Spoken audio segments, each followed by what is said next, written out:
కానీ నేను section sir నాకు 18 స్టేషన్స్ ఉంటాయి సార్. 18 స్టేషన్స్లో అన్ని చోట్ల ఇది ఇప్పుడు ఇక్కడ ట్రైన్లు మొత్తం మన ట్రాఫిక్ 32 ఉన్నాయి. 32లో 6 ఆగట్లేదు. 27 రైళ్ళు ఆగుతుంది ఇక్కడ మనకి. ఈ 6 ఎక్స్ప్రెస్లు ఆగట్లేదు. వాటి కోసం మనం రిక్వెస్ట్ చేస్తున్నాం. దానికి డేటా తీసుకొని రిక్వెస్ట్ చేస్తాం. ఓకే, అలాగే నెక్స్ట్ 5 ఇయర్స్ కాదు, నెక్స్ట్ 12 నెలల్లోనే ఇది మోడర్నైజ్ అవుతుంది. కాంట్రాక్ట్ వర్క్ జరుగుతుంది, మీరు అంతా చూశారు. 12 నెలల్లో ఇది కంప్లీట్ అయిపోతుంది. దానిలో అన్ని ఫెసిలిటీస్ ఉన్నాయి మనకి. సో మోడర్న్గా అవుతుంది. అయితే ఇప్పుడే నేను చెప్తా ఉన్నాను, ఈ మోడర్న్ అయిన దానిలో ఇన్వెస్ట్మెంట్ 12 కోట్లు పెట్టుకున్నారు. దానికి తగిన ఫెసిలిటీస్ మనం వాడుకొని ట్రాఫిక్ పెంచి కమర్షియల్గా కూడా ఇది బాగుందని చూపించాలి. మనం ఊరికే మనకు సర్వీసే కాకుండా కమర్షియల్ ఎస్టాబ్లిష్మెంట్ పెట్టి రెవెన్యూ కూడా గవర్నమెంట్కి ఇవ్వాలి. మనం అట్లా వస్తేనే దానికి వైబిలిటీ చూస్తారు పైన.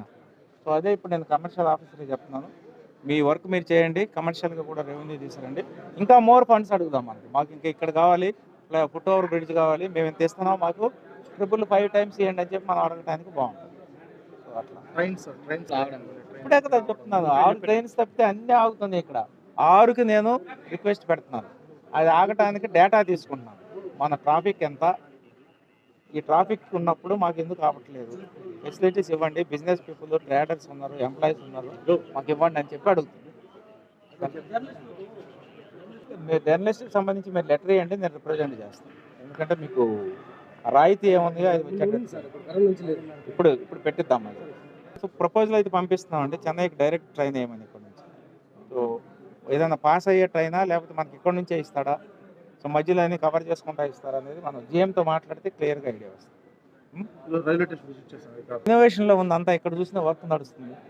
సో మేబీ ఇంకొక 6 మంత్స్కి మనకు ఐడియా వస్తుంది. ఇప్పుడు contract work going by financial technicals only 30-35% అయింది. ఇంకా 65% ఉంది. అదైతే కానీ ఒక షేప్ రాదు మనకి. ఇప్పుడంతా మనకి రద్దీగా కనపడుతుంది.